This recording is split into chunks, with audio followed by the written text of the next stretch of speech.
On this week's episode of The Scoop on Life, we will be talking in detail about the procedure of medical abortions. This episode might not be suitable for our young listeners. Thank you for listening and enjoy this week's edition of The Scoop on Life. Welcome to The Scoop on Life. This is Lauren with you today, and I was just going to talk with you for a little bit today about something that I've been recently learning more about, which is Telabortion. And I didn't really know much about Telabortion. I knew that it was an option, and we're going to get into that here in a little bit, but I just started with looking up some numbers about worldwide abortion numbers. And from Guttmacher Institute, they reported that roughly 121 million unintended pregnancies occurred each year between 2015 and 2019. So 121 million unintended pregnancies. They then reported that of these unintended pregnancies, 61% ended in abortion. This translates to 73 million abortions per year. 73 million per year. And that's legal abortions. That's not counting illegal abortions and abortions that may happen at home via teleabortion that are never reported the outcome. That even teleabortion websites and reports show that they don't know certain ones because they never reported what happened with those mailed medications. So 73 million a year. And so I just began looking up some statistics about, okay, how many of these are teleabortion? How many are medical abortions? And due to COVID, obviously, the need for telehealth and telemedicine in general obviously grew exponentially. And with it, so did the service of teleabortion. Women not wanting to go into a doctor's office to see a doctor to get the medical abortion pills. And so teleabortion grew. And I was again looking up to see, okay, how much has it grown? Again, according to Guttmacher, use of early medical abortion increased 120% from 2009 to 2018. And that's obviously 2018. COVID wasn't around. But again, they have reported that it's grown even more due to COVID. Melissa Grant, who is the chief operating officer of a national abortion and birth control clinic, said that there's definitely been a marked increase in telemedicine abortions since stay-at-home orders were put into place. So what is teleabortion? Teleabortion is a medical abortion that uses pills to end a pregnancy, and these pills essentially induce a miscarriage. The Food and Drug Administration approved these pills in 2000, and since then, over 4 million people in the U.S. have had a medical abortion. And a medical abortion typically takes place up to 11 weeks of pregnancy. And with teleabortion, again, that access was just easily, it became easily accessible. Women could do a consultation online, get the pills just mailed to them in light of COVID.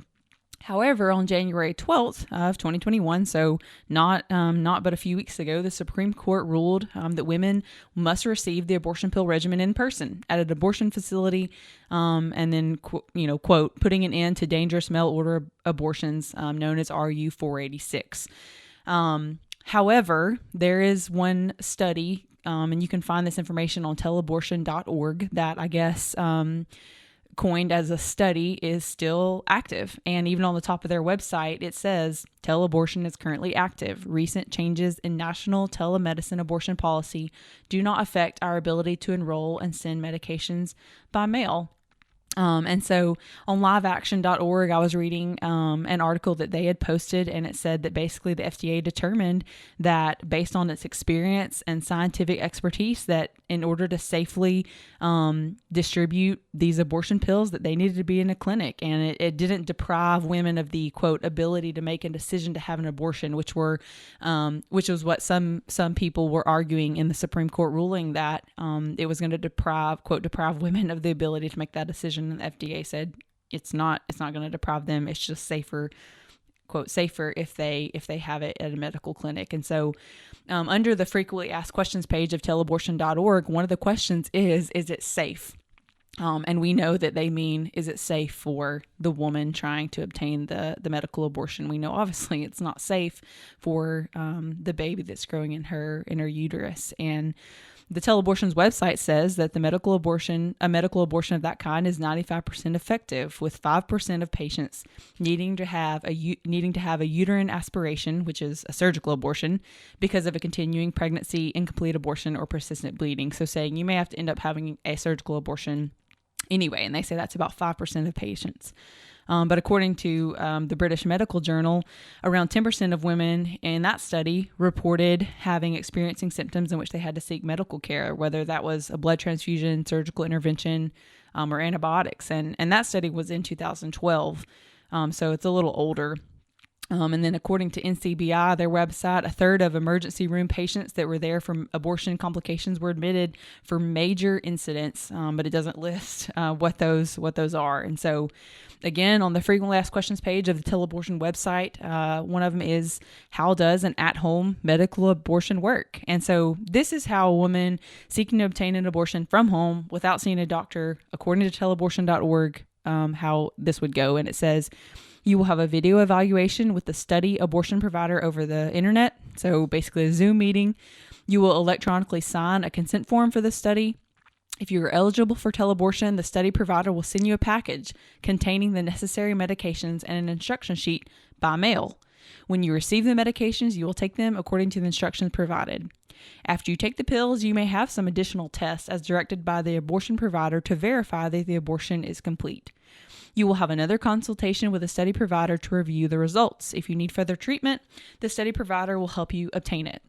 But what it doesn't tell you is that between two of the steps, between taking the pills and what to do afterward, is what the patient will experience. However, Planned Parenthood actually does talk about some of the awful symptoms that you will experience. Not that you might experience, but you will experience. But they sugarcoat their wording just a little bit. And so this is actually from Planned Parenthood's website. Everything that I'm quoting throughout this podcast will be linked in our show notes. So feel free to check them out for yourself. But on Planned Parenthood's website, under the question, what happens during a medical abortion, this is what it says.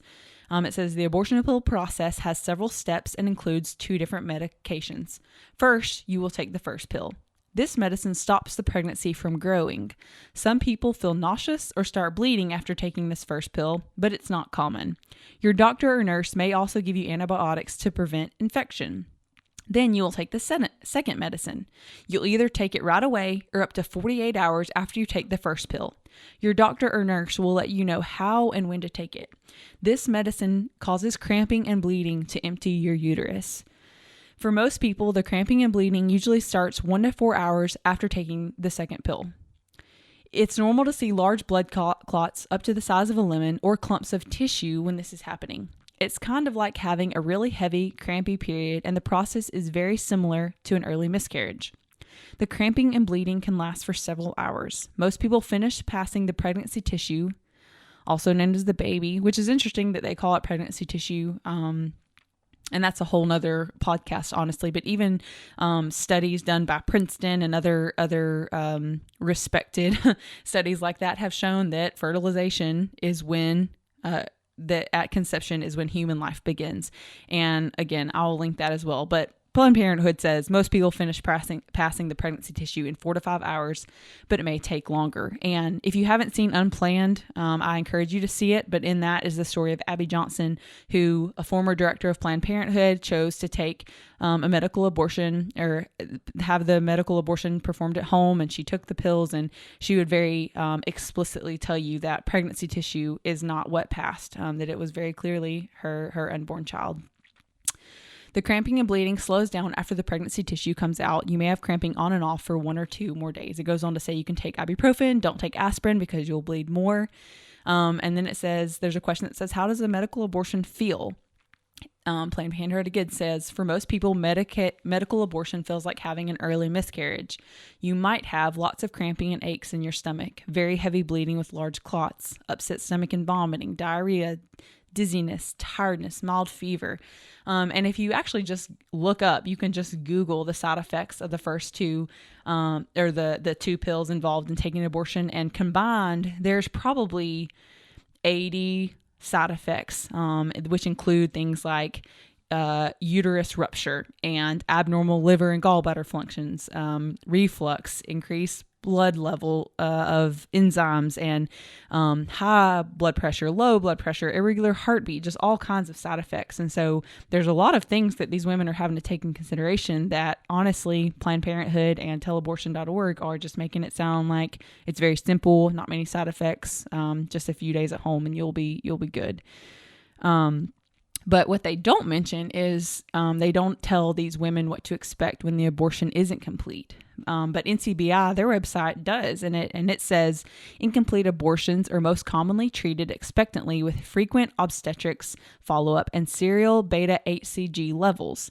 Most of these women will expel the fragments of conception on their own without the need for further medical or surgical treatment. However, in some instances, IV hydration and pain medication may be required. If the bleeding is severe, there may be a need for a blood transfusion. And it goes on to talk about a few other things. And it says there are a number of other complications that can arise after the management of an incomplete abortion that include death, uterine rupture, uterine perforation. You might have to have a subsequent hysterectomy, multi-system organ failure, pelvis infection, cervical damage, vomiting, diarrhea, infertility, and or psychological effects. Patients can present with different forms of shock, including septic and cervical. But when asked on their website, asked on Telabortion website, is it safe? They write, Telabortion uses the same evaluation procedures and administers the same abortion medications as an in-person medical abortion. Therefore, if you follow the instructions, we expect that it will be equally effective and safe. They go on to say that there are certain project states where teleabortion is available and some where they are not. But the Telabortion website assures them that if they don't live close enough to go to another state, or if they don't live in one of those project states, that they may live close enough to go to another state to make it possible. And again, you can basically find all that information under the frequently asked questions page on the Telabortion.org website. Another thing I plan to link in the show notes is an article I found on the New York Times about teleabortion. It was talking about the need increasing due to COVID. And one person who decided to participate in the teleabortion study is who this article is all about. And in this article, she states that she felt compelled to abort no matter how much I hate myself. The article says that when she sees a baby now, she says she still sometimes wonders, did I make the wrong choice? I wanted to keep my baby, but I just couldn't. I've got a beautiful daughter, and I'd really love to have another one, she said, but it's just not feasible for my sanity, and I feel like I'd basically be guaranteeing us to live in poverty. On the back of an ultrasound picture, she wrote, never forget why you had to make the hard decision to let this baby go. And then she swallowed the pill. She had Sophia, her first daughter, stay at her mother's house and took the other pill, which she said felt like chalk in her mouth. To distract from 7 hours of cramping and heavy bleeding, she watched back-to-back movies. It's not like it was easy, she reflected later, but at the same time, it's pretty clearly the right choice. And what's interesting to me is that this article is from the New York Times and it's advocating for teleabortion and how simple it can be in the privacy of someone's home.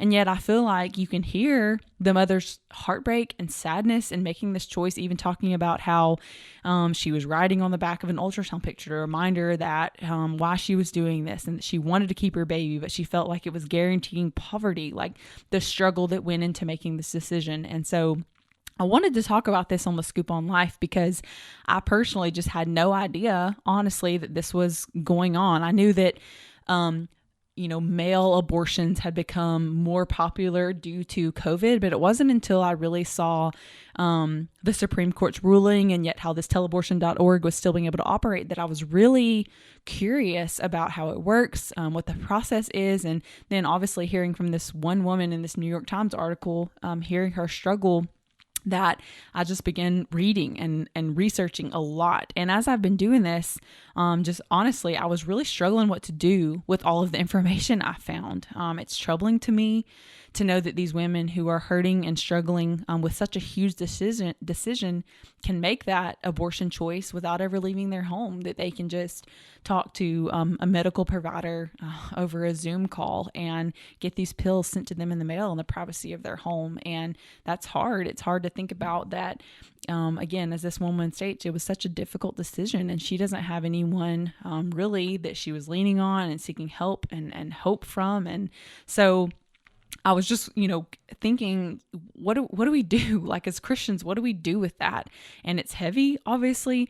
But obviously, of course, I think my first thing would say, okay, I want to pray. I want to pray for the end of things like teleabortion and abortion in general. I want to have compassion on these women who feel the need to do this in the privacy of their home, who feel the pressing decision to have an abortion when they see it as their best option. And that it's not some just blaringly obvious choice for them, that it is a tough decision. Most of the time when women are choosing abortion, it seems like the only option to them, and it makes me want to give to the work of pro-life ministries, people that are in this fight every day.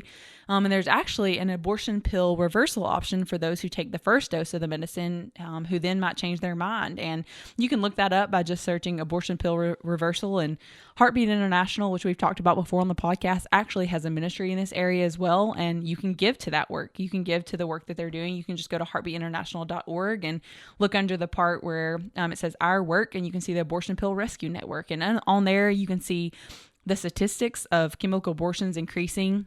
Also, you can read stories of women who've reached out to them about abortion pill reversal, who went on and had those babies. And there's personal testimonies and pictures and stories that are just really, really powerful, honestly, to see these women who took the first dose of the abortion pill and then they decided that they didn't want to go through it. They reached out to the Abortion Pill Rescue Network and were able to do a reversal. And so check that out. And so pray, have compassion, give to the work of these ministries. But another thing that I've been thinking about just through this last week in reading a book by one of our friends that we hope to have on the podcast soon, to realize also that teleabortion is not the issue, just as abortion itself isn't the issue. We live in a culture and world that denies the value of human life. But as I even wrote that, I thought, that shouldn't really surprise us in a world where God is not revered as God. God's truth doesn't matter. We live in an age of moral relativism. You decide what's true. You decide what's right. And so the reality of abortion and teleabortion shouldn't really surprise us. But as Christians, obviously believing that life is valuable because it is created by God. Every life is made in His image. So rather than trying to win the abortion debate or prove why teleabortion shouldn't exist, or being mad or angry about laws or things that are going on in our country that are evil, and those things I think should anger us in a righteous way, rather than doing what we frankly can't do if you're not a politician or someone with power to change laws and change parties, is to try to influence those in our circles about why we believe what we believe, rather than just letting people know we vote for the pro-life party or that we are pro-life. How can we be having gospel conversations that, Lord willing, will lead to conversion, that ultimately will lead to change lives and change hearts? And so who around you needs to hear your why behind why you believe what you believe? Who needs to hear why we believe that life is valuable?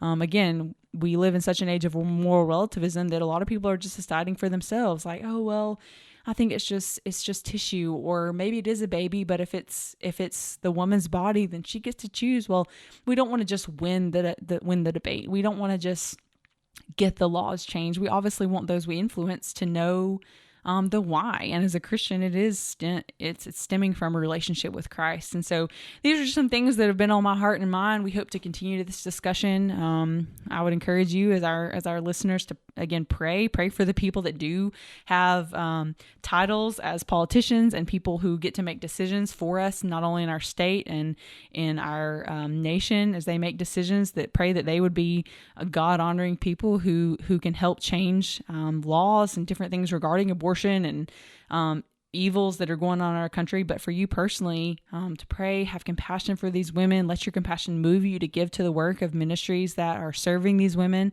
And then who around you needs to hear your why? Who around you needs to hear the truth of the gospel that ultimately will, again, Lord willing, lead to a conversion, which will obviously lead to change lives and change hearts. So feel free to reach out to us. Happy to talk with you today. Our email is thescooponlifepodcast@gmail.com. Obviously, you can follow and subscribe on Facebook, Instagram, and YouTube. And thanks for tuning in this week. We hope to continue bringing you great content and more speakers as we move forward. And so thanks for tuning in. Be sure to follow us on those platforms, and we will talk to you next week.